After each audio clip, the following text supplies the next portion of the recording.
now, which is great. And after what's happened to the family, you'd love them just to be together for this. It is. People will say it's a circus. People will say it's a high rolling entertainment. But you know what it is? It is a fight at the end of the day, and it is two guys that need this win. They need this win for the family name. They need it for their own careers, and they're going to fight tooth and nail to get that.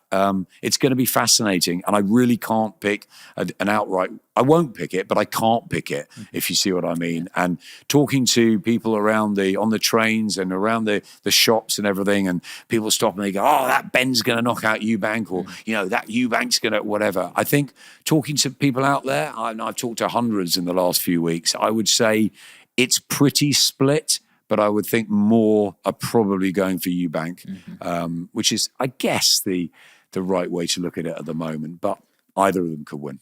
Definitely on paper, when you look at it, he's been up with, a higher opposition and been professional for sort of longer as well.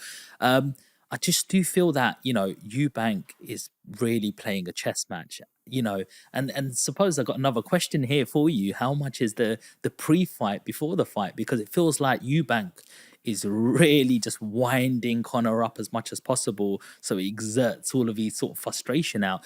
I don't know if you watched the Piers Morgan interview, and Conor Ben actually was, you say he talks from the heart. He was like, "I actually do wish you and your dad get along, because that was very sad." And Eubank didn't want anything to do with it.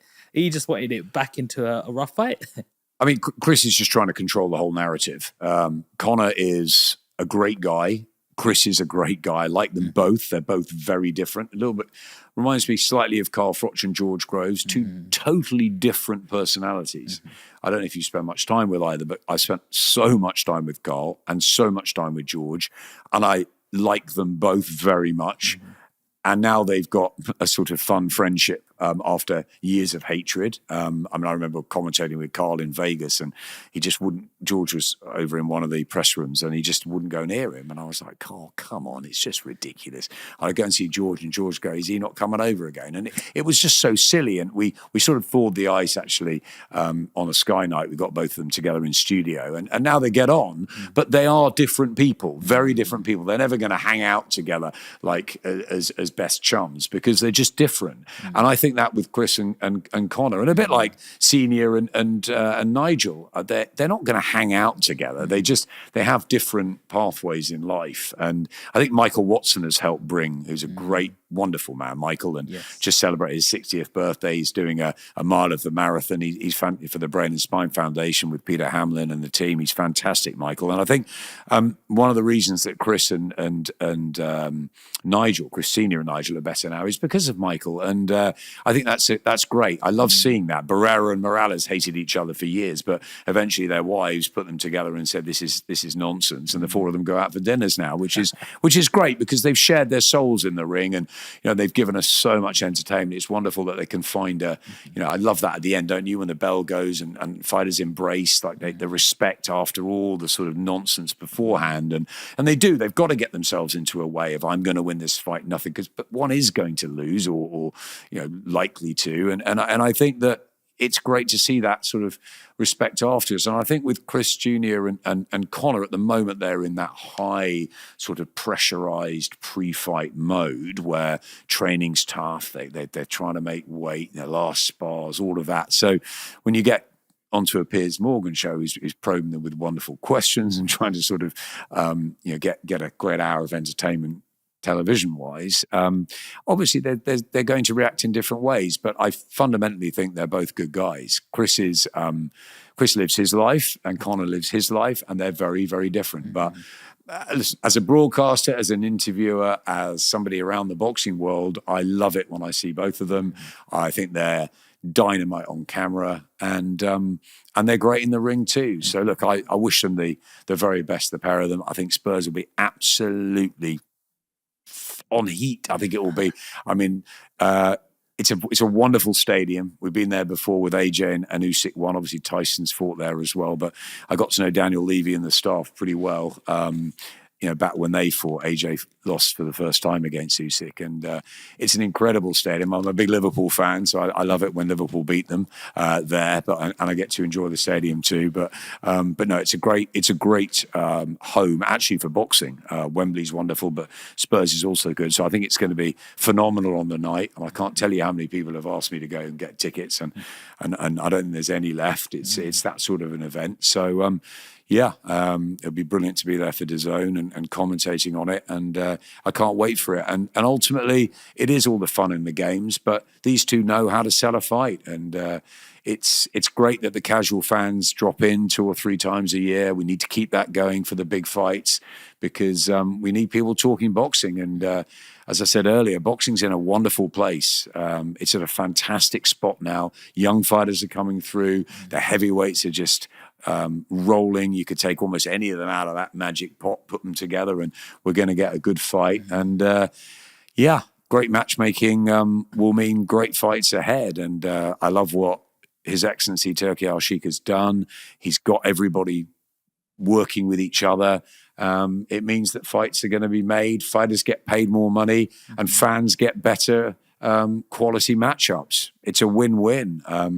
How long it will go on for, who knows? Boxing, I've seen it through the years, Sean, how it changes, how sort of Don King's hot, then Bob Arum's hot, then in comes Al Heyman, and all sorts of different things have happened in boxing. But at the moment, His Excellency Turki Al-Sheikh is the main man. And it's good to see a lot of big events still happening in Britain. It's great going to Saudi. The Americans have still got phenomenal fighters, Terence Crawford, and the wonderful night at Times Square when we've got Devin Haney and Ryan Garcia and Teofimo Lopez, and you've got Boots Ennis fighting coming up. And so it's alive and well. And I'd like to see a sort of bit of a resurrection in America. And I think that's what they're going to aim for with HBO and Showtime sort of moving out of it. I think they really want to push the States again. But British boxing, I mean, people saying it's broken. British boxing's absolutely flying.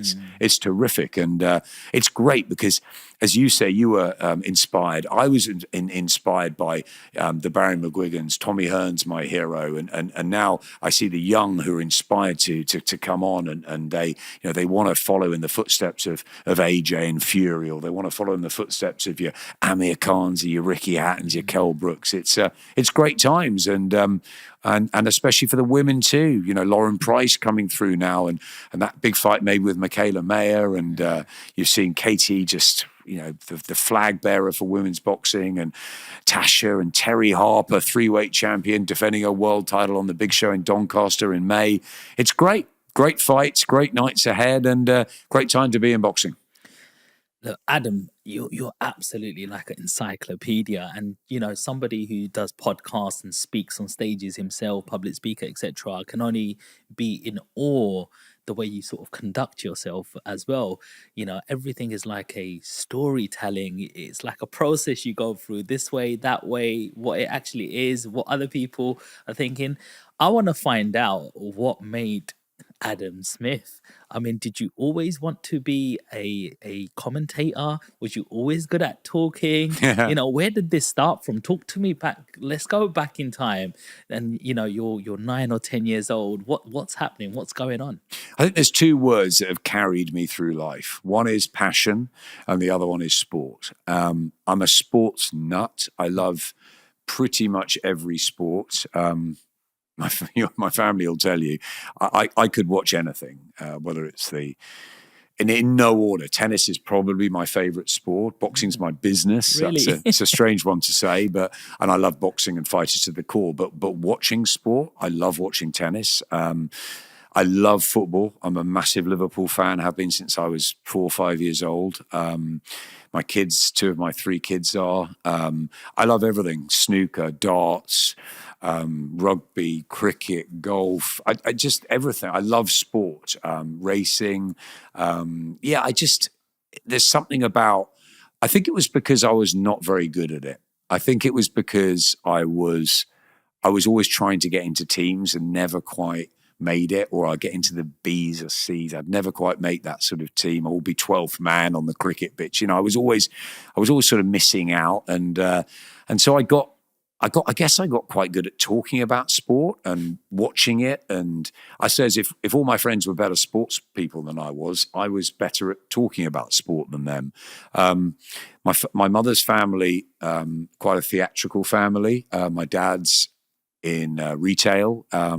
So where did it all come from? I was very shy as a kid. I had friends, but I was very shy. Got bullied a little bit at school, which was tough. And I think I escaped into both the theatrical and sports world quite a lot. Sport was massive for me. So when I was about 9 or 10, I bought a dictaphone, so one of those little tape recorders, and I used to practice on the dictaphone or in front of a mirror being a commentator.